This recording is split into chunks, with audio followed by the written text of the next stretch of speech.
Okay, I think I am audible. Auto rotate होगा। बढ़िया।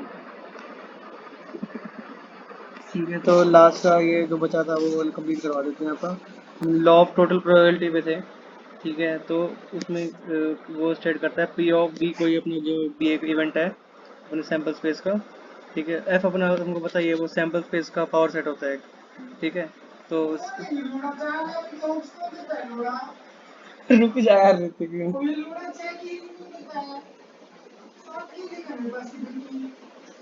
अरे, तो प्रोबेबिलिटी ऑफ बी अपनी होती है probability of B given Y equals to Y into F Y of Y. यहाँ पे आप ये यहाँ पे थोड़ा एक्स वाला आप चीज़ भी कर सकते थे, यहाँ पे हम ऐसे भी कर सकते हैं probability of B given capital X equals to X into F X of X. और यहाँ पे हम कर देते हैं X belongs to range of X, वो भी कर सकते हैं यहाँ पर। और करने के यहाँ पे वाई के साथ भी अपन सेम चीज़ कर सकते हैं। ओके।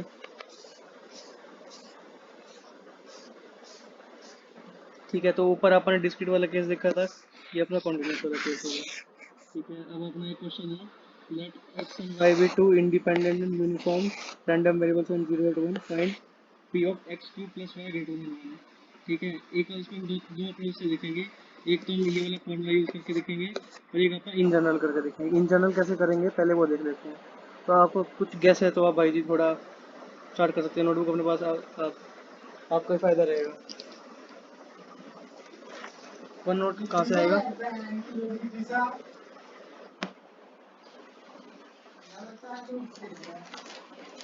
तो मेरा ये बना एफ एक्स ऑफ एक्स, ये आएगा 1। अगर मेरा एक्स 0 से 1 के बीच में इक्वल्स टू 0, अदरवाइज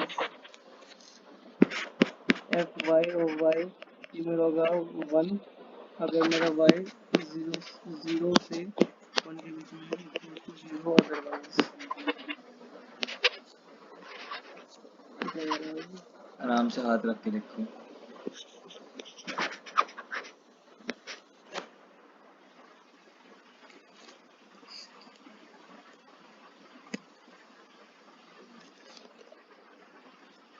पहले हाथ रखो फिर लिखो।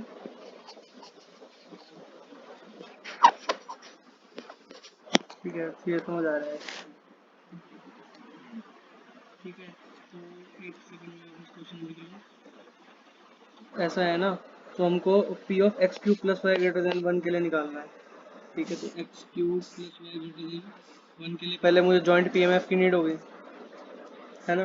जॉइंट इसको मैं ये चीज़ ऐसे लिख सकता हूँ ना, this is equals to double integration A और F of X comma Y D X D Y. ये है ना, जब अपने जॉइंट पी एम एफ की नीड होगी। और ए अपना क्या होगा? ए अपना होगा वो वाला region X comma Y such that this belongs to X cube plus Y greater than 1 वाला रीजन, है ना। ए अपना ऐसे ही कुछ होगा।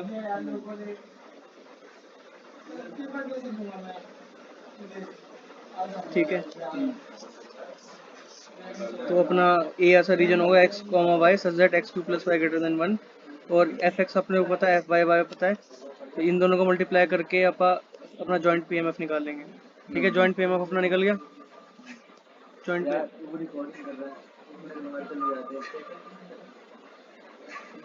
पे गेट बंद कर दो यार।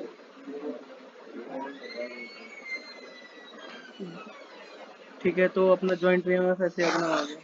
ठीक है, अब पापा को इसकी वैल्यू निकालनी है ना। हमने एक अपने पता है, और अपने को इस यहाँ से इसको प्लॉट कर सकते हैं अपन इस वाली चीज़ को, मतलब एक्स कॉमा वाई दोनों मेरा 0 से 1 के बीच में। और और बाकी कुछ नहीं, मतलब ये वाला कुछ ऐसे होगा ये अपना, कि ये वाला स्क्वायर में अपने नॉन जीरो प्रोबेबिलिटी है। ठीक है, और आपको प्लॉट क्या करना है, Y equals to 1 minus X cube.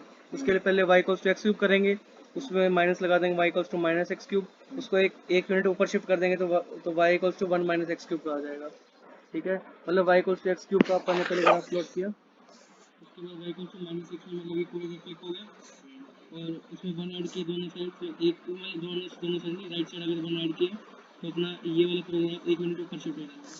तो अपना मेन क्या है, Y greater than 1 minus X cube अपन को निकालना है ना। y greater than 1 minus X cube कहाँ गया ये रहा, y greater than 1 minus X cube निकालना। तो y greater than 1 minus X cube वाला पार्ट कौन सा होगा, ये पूरा पार्ट होगा, है ना, ये पूरा पार्ट। और इसका आपको इंटरसेक्शन का कौन सा वाले पार्ट से लानी, जहाँ जहाँ पे अपनी नॉन जीरो प्रोबेबिलिटी है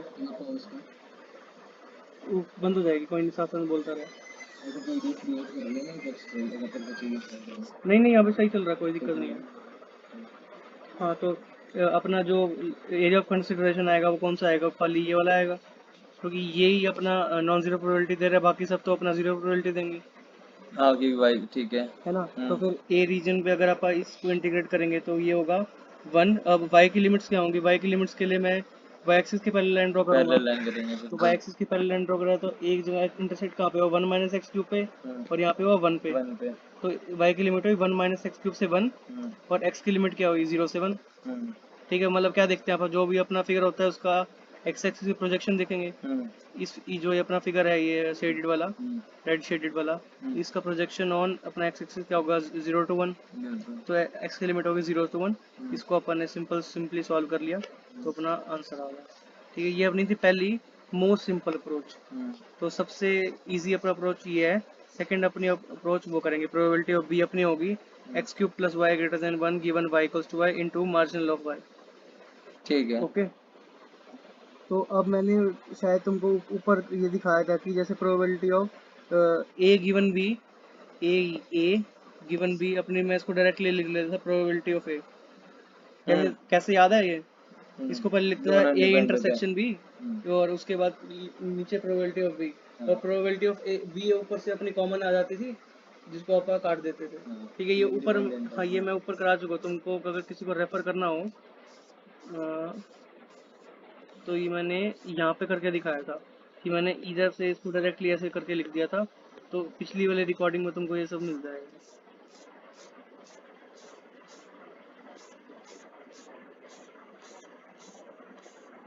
ठीक है, तो मैंने यहाँ पे लिख दिया probability of X cube greater than, यहाँ पे अपना एक्स के लिए लिख रहा है ना, probability of X greater than 1 minus Y की पावर 1/3। ठीक है, हमको पता है probability of X equals to X के लिए आपको पता है। ठीक है, तो प्रोबेबिलिटी ऑफ एक्स, इसकी वैल्यू वैसे तो होगी 1, क्योंकि probability of X greater than ऐसे कुछ भी हो उसकी वैल्यू हो जाएगी 1। अब मेनली आपको इसकी वैल्यू निकालनी है।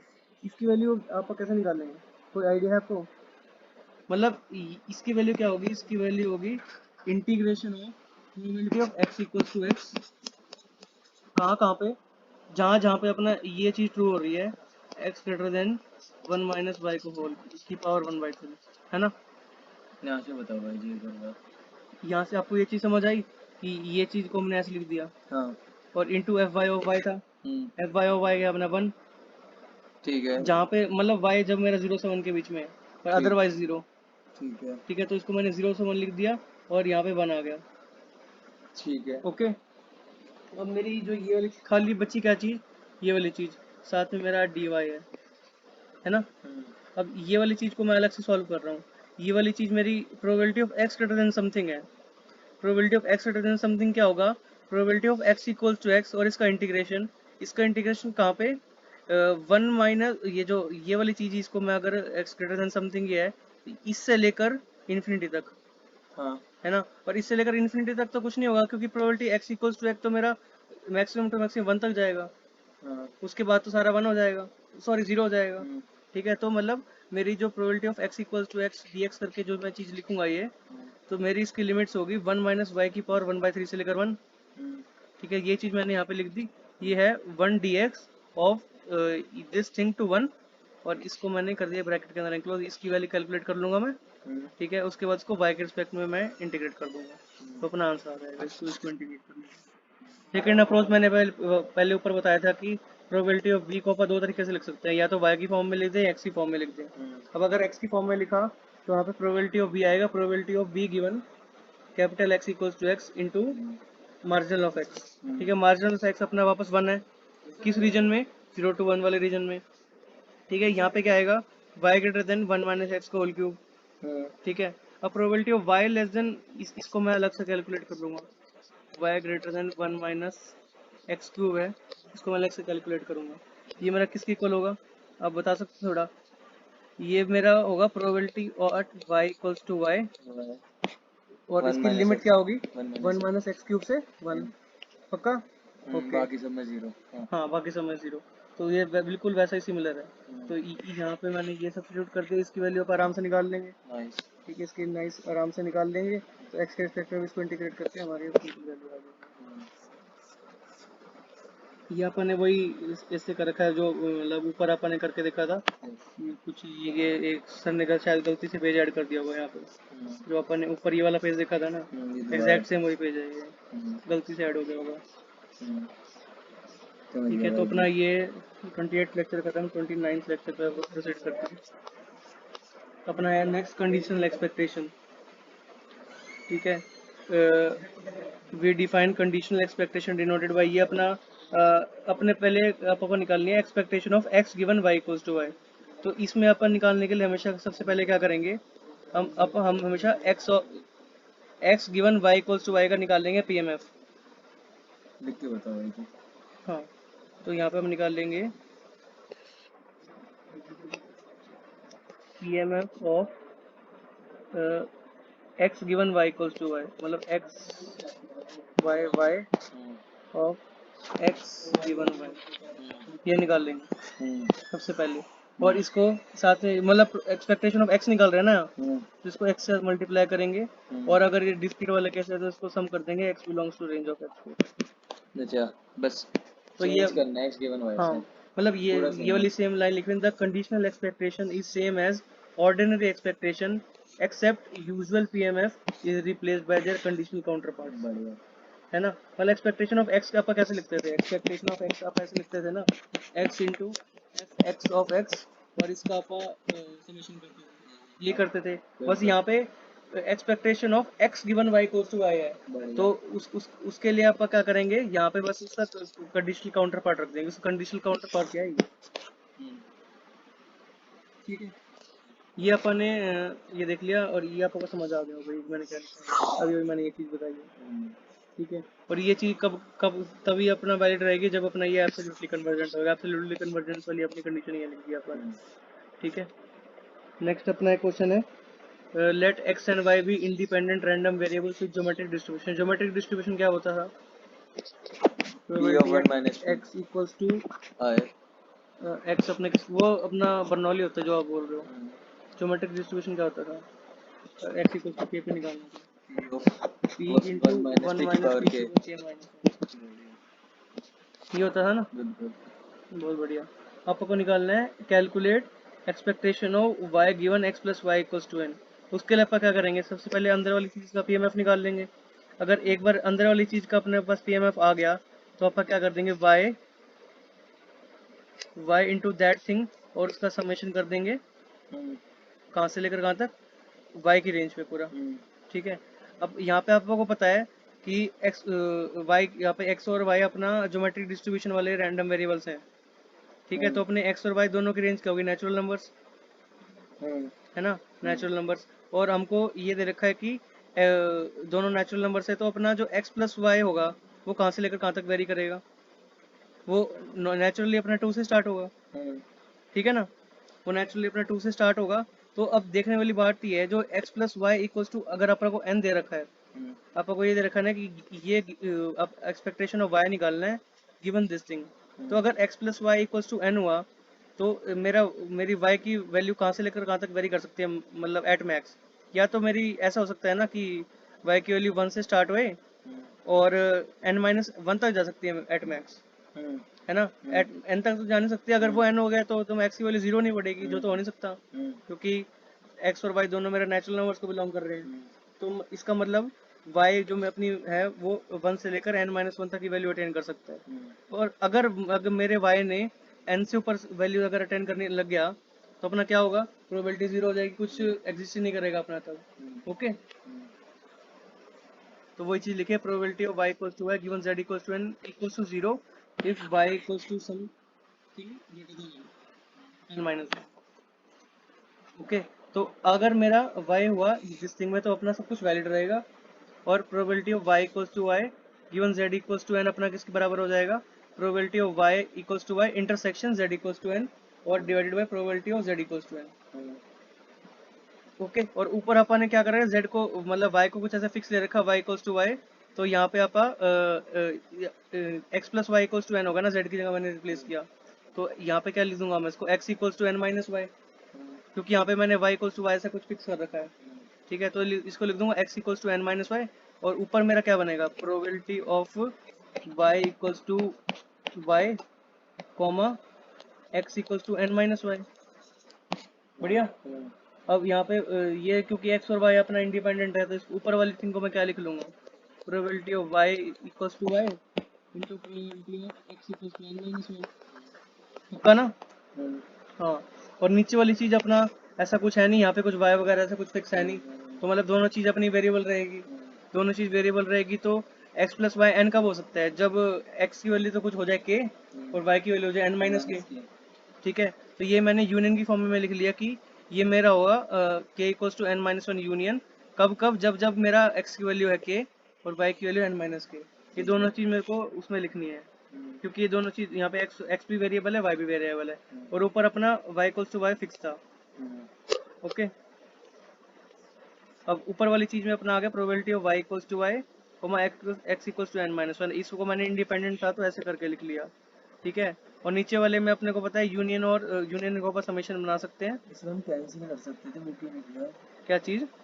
और ये इंडिपेंडेंट है, इन दोनों को अलग करके नीचे वाले कैंसिल भी हो गया था। यहाँ पे अपा ऊपर अपन ने दिखा देना, ऊपर अपना एक केस था y इक्वल्स टू वाई ही रहेगा, स्मॉल y ही है, बढ़िया। तो अभी इसलिए अपन ने जो ऊपर वाला y था उसकी जगह स्मॉल y रिप्लेस कर दिया, नाइस। और कैपिटल x रैंडम वेरिएबल ही है, और y अपना वहाँ पे स्मॉल y फिक्स रहेगा। ठीक है। ठीक है, और नीचे है probability of x equal to k और y equal to n minus k, तो या ये दोनों इंडिपेंडेंट है, तो इन दोनों को अपन ने अलग से करके लिख लिया, इन दोनों को अलग से करके लिख लिया, तो probability of x equal to k क्या था, p into one minus p raise to power k minus one, और y इक्वल टू k क्या था, p into one minus p raise to power n k minus one, पर यहाँ पे k क्या है, n माइनस के, तो हो जाएगा n minus k minus one. ऐसी ऊपर वाली चीज अपन ने लिख ली। ओके, और नीचे ऊपर क्या बचा, one minus b to n minus two, और नीचे बचा इसका समेशन, इसका समेशन किया, इसका समेशन आया one by n minus one. Okay, तो इसका मतलब जो अपना ये था f of Y given z equals to n, तो आपको पी एम एफ निकालना था मेनली, वो है one by n minus one, अगर वाई मेरा ऐसा है और जीरो अदरवाइज। ठीक है, अब मेरा क्या निकालना था, हमको एक्सपेक्टेशन निकालनी थी, क्वेश्चन में तो एक्सपेक्टेशन निकालना था ना, तो आप एक्सपेक्टेशन कैसे निकाल लेंगे, y, अब एक्सपेक्टेशन ऑफ y की निकालनी है, तो हो जाएगा y इंटू जो अपन ने नया नया पीएमएफ निकाला है उसका कर देंगे अपन समेशन। तो ये चीज़ अपन ने करी है, y इंटू नया नया जो अपन ने पीएमएफ निकाला उसका समेशन कर दिया, नया नया पीएमएफ क्या है, one by n minus one, और यहाँ पे लिख दी y की रेंज, y की रेंज क्या है, वन से लेकर एन माइनस वन। ठीक है, इसको अपन सम किया, अपना आंसर आ गया एन।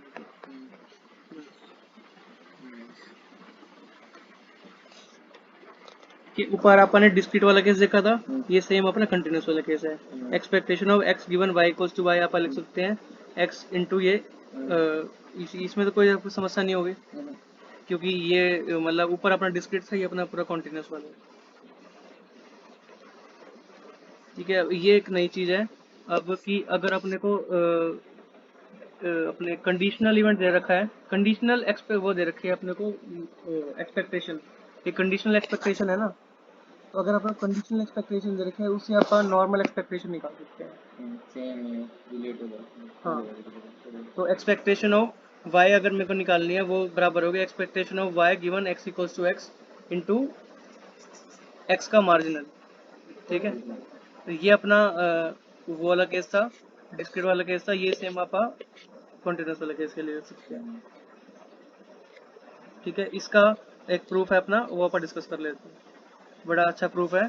तो expectation of y given x equals to x into ये अपना किसके बराबर होगा, अब जो ये चीज थी ये इसको तो अपने निकालना सीख रखा था ना, ये होता था y इंटू अपना कंडीशनल वाला पीएमएफ, और इसका अपन समेशन करते थे y की रेंज पे।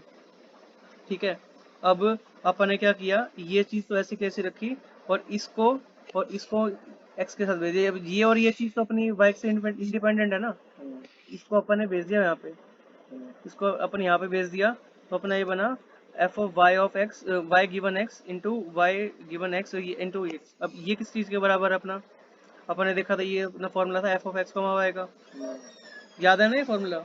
ये f of Y given x अपना होता था जॉइंट अपॉन मार्जिनल। बिल्कुल तो अपना जो जॉइंट होगा वो किसके बराबर होगा? Marginal into conditional. बिल्कुल ठीक है, और ये अपना जो जॉइंट पीएमएफ है, इसको अगर आप होल एक्स पे पूरा सम कर दें तो अपना क्या आ जाएगा? Marginal of Y. Marginal of Y आ गया, तो ये अपना वाई के साथ मल्टीप्लाइड अपना Y into marginal of Y क्या होता है? Expectation of Y. तो ये अपना प्रूव हो गया। The above theorem is known as total expectation theorem. It expresses the fact that the unconditional average can be obtained by the averaging the conditional average. मैंने starting में एक point बोला था कि ये वाला ये चीज़ है कि अगर अपने को कंडीशनल एक्सपेक्टेशन दे रखी है तो वहाँ से आप अनकंडीशनल एक्सपेक्टेशन निकाल सकते हैं। ये अपना एक सवाल है, इसको एक बार ट्राई कर देख लेते हैं। Let x and y be continuous random variables with joint PDF given by this f of x y अपने को joint PDF दे रखी है। अब expectation of y given x equals to x निकालना है और hence एक्सपेक्टेशन ऑफ y निकालना है। ठीक है, तो ये कैसे प्रूव करेंगे? सबसे पहले आपको क्या निकालना है? Expectation of y given x equals to x निकालना है। मतलब आपको को पहले इसका वो निकालना पड़ेगा। क्या निकालना पड़ेगा? तू बता, मैं तो फटाफट बोल दूंगा, तू कैसे सवाल है ये? अगर आपको expectation of y given x equals to x निकालना है, सबसे पहले आपको क्या चाहिए?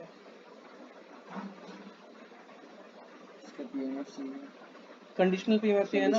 हाँ, conditional PMF of y given x equals to x, उसको आप y के साथ मल्टीप्लाई करेंगे और सम कर देंगे तो अपनी दिस थिंग आ जाएगी। और अगर दिस थिंग आ गई, इसको मैं x के पीएमएफ मार्जिनल के साथ मल्टीप्लाई करूंगा तो अपना एक्सपेक्टेशन ऑफ y आ जाएगी।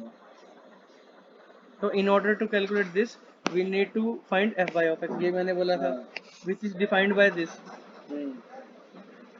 एक बार रिकॉर्ड हो रहा है, 10 मिनट बाद आइए प्लीज। रिकॉर्ड हो रहा है, एक बार रुक जा यार, 10 मिनट रुक जाना। हाँ, in order to calculate expectation of y given x equals to x, ये अपन मैं बोल रहा था हमको ये निकालना पड़ेगा। इसका फॉर्मूला क्या होता है? अपना जॉइंट डिवाइडेड बाय मार्जिनल। ठीक है, अब मार्जिनल कैसे निकाल लेंगे? जो अपना जॉइंट था उसको अपन minus infinity to infinity integrate कर देंगे y के रिस्पेक्ट में। ठीक है, तो अपन ये वाला रीजन हो अपना साफ साफ। ठीक है, तो y की लिमिट चाहिए तो y एक्सिस के पैरेलल ड्रॉ करेंगे। तो y x equals to x से y इक्वल्स टू 1 पे वो अपना कट करेगी, तो x से 1 अपन ने उसकी लिमिट लिख दी। ठीक है, x से 1 लिमिट लिख दी, उसका मतलब यहाँ पे अपन इसको सॉल्व किया तो एफ एक्स ऑफ एक्स अपना किसके बराबर आया? 3 टाइम्स x माइनस 1 का होल स्क्वायर, अगर x 0 से 1 के बीच में 0 अदरवाइज। ओके, अब इसकी वैल्यू मतलब अपने को इसकी मार्जिनल की वैल्यू आ गई, तो कंडीशनल की वैल्यू किसके बराबर होगी? कंडीशनल की वैल्यू वैसे किसके बराबर होती है? हाँ, मतलब जॉइंट अपॉन मार्जिनल। ये अपना जॉइंट रहा, तो मतलब 6 टाइम्स y माइनस एक्स और अपन मार्जिनल 3 इंटू एक्स माइनस 1 का होल स्क्वायर, तो 6 से 3 कट के 2 हो गया अपना ये। ठीक है, अब आपको क्या निकालना है? अपने पास कंडीशनल आ गया, तो आप एक्सपेक्टेशन निकाल सकते हैं। इसको y के साथ मल्टीप्लाई करेंगे और y की रेंज पे अपना इंटीग्रेट कर देंगे। ठीक है, तो y के साथ अपन ने कंडीशनल को मल्टीप्लाई किया और minus infinity to infinity integrate कर दिया। माइनस इन्फिनिटी टू इन्फिनिटी ये अपना बाद में बन जाएगा अपना x से 1 है, क्योंकि y की लिमिट देख रहे हैं अपन। y की लिमिट अपनी यहाँ पे क्या होगी? x से 1, y की लिमिट अब गई अपनी x से 1, तो इसकी वैल्यू आ गई। अब देखने वाली बात यह है, हम y की लिमिट अब x से 1 ले चुके हैं, तो इस वाले केस में अब ये एक तरीके से डबल इंटीग्रेशन टाइप्स बन रहा है।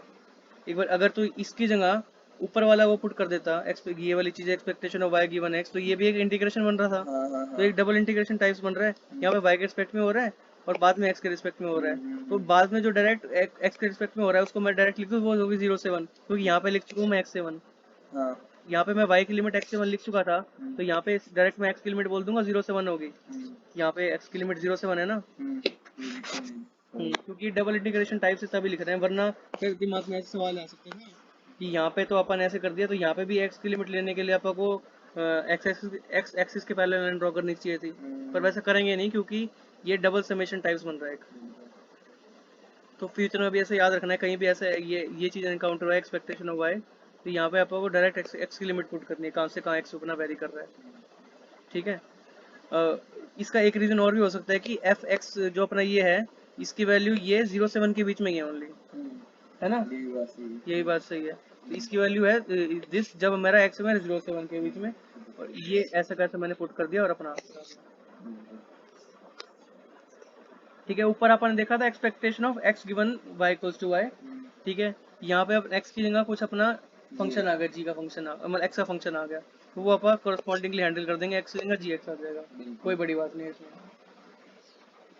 ठीक है। ये अपना डिस्क्रीट वाला केस था, ये अपना कॉन्टिन्यूस वाला केस हो जाएगा, ठीक है। It is immediate that conditional expectation satisfy the usual properties expectation, following result is easy to prove, ठीक है, कोई दिक्कत नहीं, क्योंकि ये अपना लास्ट में अपन लास्ट पेज पे आ चुके हैं, properties of conditional expectation, let x y be random variables on this, और ए बी सी अपना रियल नंबर्स है, और जी वन जी टू अपने आर टू आर फंक्शन है, ठीक है, रियल वैल्यूड फंक्शन है, ठीक है। और हर किसी का एक्सपेक्टेशन एग्जिस्ट करता है, मतलब जी वन का भी एक्सपेक्टेशन एग्जिस्ट कर रहा है और जी टू का एक्सपेक्टेशन भी एग्जिस्ट कर रहा है, लेस देन इनफिनिटी का ये मतलब है।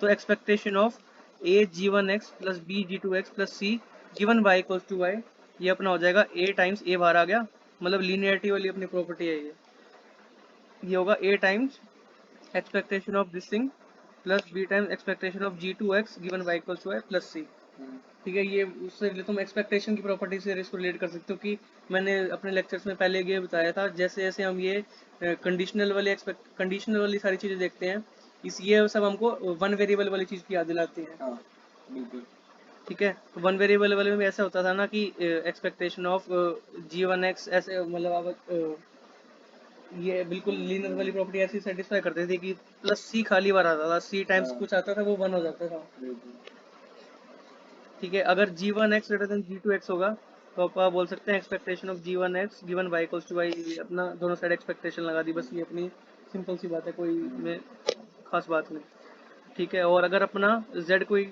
रैंडम वेरिएबल है, तो expectation of x plus y given z equals to z, ये अपना बराबर होगा, यहाँ पे x प्लस वाई इसको अपन डिस्ट्रीब्यूट कर लिया, x by this thing plus y by this thing, okay.